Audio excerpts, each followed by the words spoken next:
आज का पहला पाठ तिमोथी के नाम संत पौलुस का दूसरा पत्र, अध्याय 2, पद संख्या 8 से 15। ईश्वर का वचन बंदी नहीं होता। यदि हम उनके साथ मर गए तो हम उनके साथ जीवन भी प्राप्त करेंगे।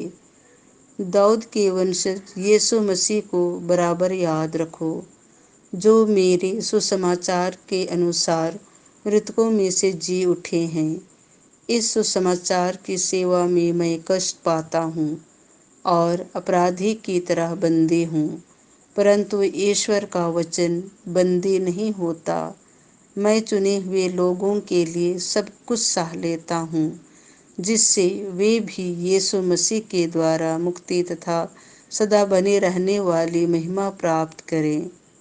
यह कथन सुनिश्चित है, यदि हम उनके साथ मर गए तो हम उनके साथ जीवन भी प्राप्त करेंगे।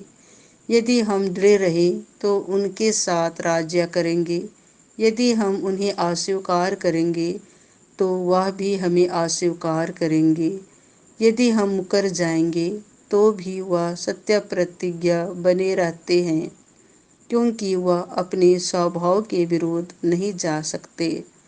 लोगों को इन बातों का स्मरण दिलाते रहो और ईश्वर के नाम पर उनसे अनुरोध करो कि नीरे शब्दों में वाद विवाद ना करें।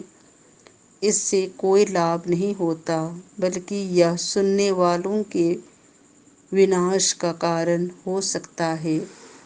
अपने को ईश्वर के सामने सुग्रह और एक ऐसे कार्यकर्ता के रूप में प्रस्तुत करने का प्रयत्न करते रहो, जिससे लज्जित होने का कोई कारण ना हो और जो निष्कपट रूप से सत्य का प्रचार करे।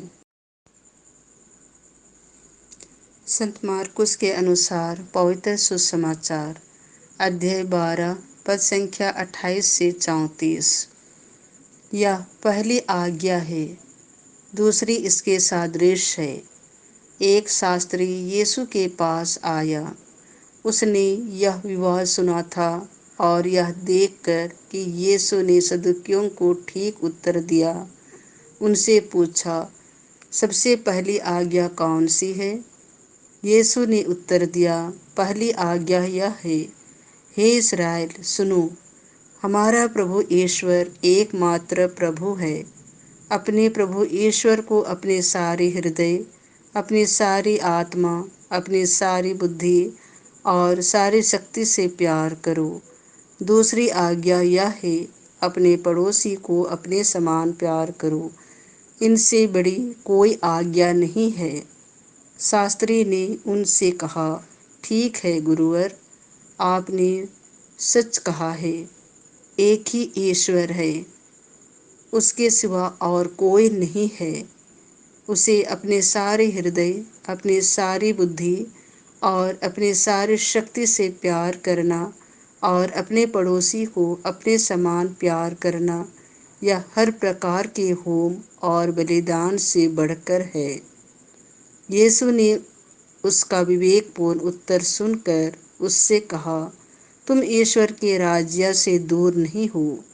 इसके बाद किसी को यीशु से और प्रश्न करने का साहस नहीं हुआ।